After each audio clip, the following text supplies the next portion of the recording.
Hi friends, நான் இன்றைக்கி குழந்தைங்களுக்கு பிடிச்ச மாதிரி பான்லி மாவுன்னு ஒரு டிஷ் பண்ண போகிறேன்.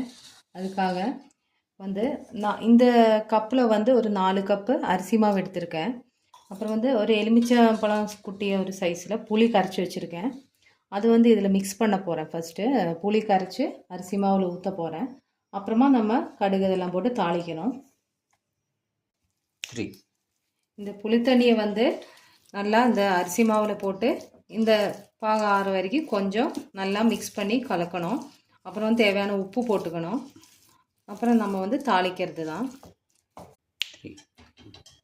பான்லி வச்சாச்சு. அதில் ஒரு 2-3 டீஸ்பூன் எண்ணெய் ஊற்றிருக்கேன். ஆயில் ஊற்றிக்கலாம். அப்புறம் கடுகு, உளுத்தம்பருப்பு, கடலைப்பருப்பு எல்லாம் போட்டு தாளிக்கணும். ஃபஸ்ட்டு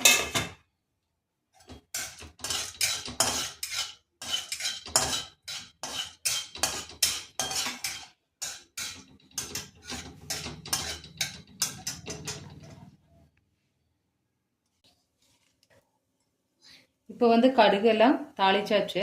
அதில் கொஞ்சம் கருவேப்பிலை, மிளகா, காஞ்ச மிளகா போட்டுக்கலாம், இல்லை பச்சை மிளகா போட்டுக்கலாம். தேவையானதை போட்டுட்டு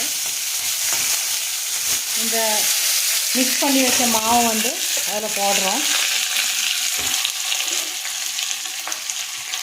புளித்தண்ணி போட்டு அரிசி மாவு மிக்ஸ் பண்ணது நல்லா மிக்ஸ் பண்ணியாச்சு. அப்புறம் இதில் பான்லியில் போட்டு நல்லா கொஞ்சம் நம்ம தாளிக்கணும். அதை கொஞ்சம் அப்படியே இடையில எண்ணெய் ஊற்றி தான் தாளிக்கணும், இல்லைன்னா அடி பிடிச்சிடும். அடி கெட்டியாக இருக்கிற பான்லியில் போட்டால் நல்லா வரும். நான்ஸ்டிக்கில் போட்டால் கொஞ்சம் ஒட்டின மாதிரி வரும்.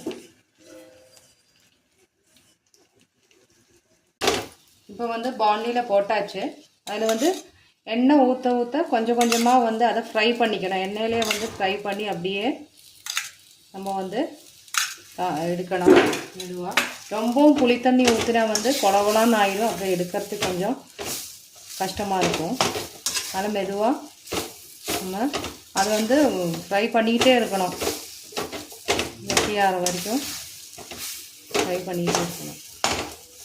எண்ணெய் ஊற்றிட்டு தண்ணியெல்லாம் ஊற்றக்கூடாது. இதோ பாருங்கள், பான்லி மாவு ஓரளவு ரெடி ஆயிடுச்சு. கரண்டியில் நம்ம கலக்கிட்டே இருக்கணும், அடி பிடிக்காதம. கலக்கிறது விட்டால் அப்புறம் நம்மளுக்கு இந்த மாதிரி வராது. அதனால் நம்ம கண்டினியூஸாக கலக்கிட்டே இருக்கணும். புளியும் ரொம்ப ஊற்றி மிக்ஸ் பண்ணாமல் மாவு கலக்கணும். அப்போ தான் இந்த மாதிரி.